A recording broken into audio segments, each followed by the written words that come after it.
New York সিটির বাসিন্দাদের জন্য গ্রোসারি পণ্যের দাম কমানোর ব্যবস্থা নেওয়া হলে প্রেসিডেন্ট ট্রাম্পের সাথে কাজ করতে রাজি ডেমোক্রেটিক মেয়র প্রার্থী জোরান মামদানি। সোমবার MSNBC-কে দেওয়া সাক্ষাৎকারে এই কথা বলেন মামদানি। তবে তিনি এও বলেন, নিউ ইয়র্কবাসীর স্বার্থবিরোধী হলে তিনি প্রেসিডেন্টের সাথে কাজ করবেন না।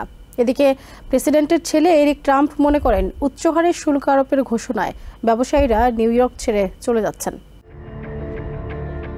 নিউ ইয়র্কের মেয়র নির্বাচনে রাজনৈতিক অবস্থা ও পরিকল্পনা সম্পর্কে বিস্তারিত তুলে ধরেন ডেমোক্রেটিক পার্টি মনোনীত প্রার্থী জোরান মামদানি। সোমবার MSNBC-র অনুষ্ঠানে মামদানির কাছ থেকে বিভিন্ন বিষয় নিয়ে বিস্তারিত জানতে চান নাগরিক অধিকার কর্মী আল শার্পটন। বিভিন্ন সময় প্রেসিডেন্ট ট্রাম্প মামদানিকে কমিউনিস্ট সমালোচনা করেন। এর জবাবে তিনি বলেন, প্রেসিডেন্ট ট্রাম্পের সব বক্তব্য সঠিক বলে মনে করার কারণ নেই।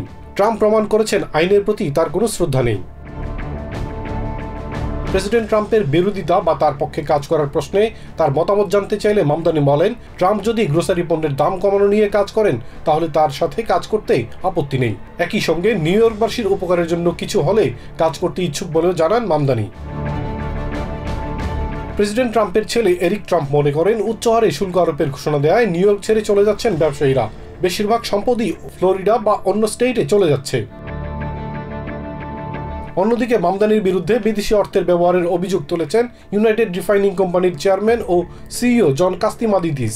তিনি অভিযোগ করেন, মামদানির নির্বাচনী প্রচারণের জন্য বিদেশি মুদ্রা ব্যবহার হচ্ছে। এই ব্যবসায়ীর অভিযোগ সত্য হলে মেয়র প্রার্থী নির্বাচনী বাতিলও হয়ে যেতে পারে। তাই জাস্টিস ডিপার্টমেন্টের কাছে অভিযোগ তদন্ত করে দেখার অনুরোধও জানিয়েছেন এই ব্যবসায়ী। ইলিয়াস কমল, TVN 24 নিউজ ডেস্ক।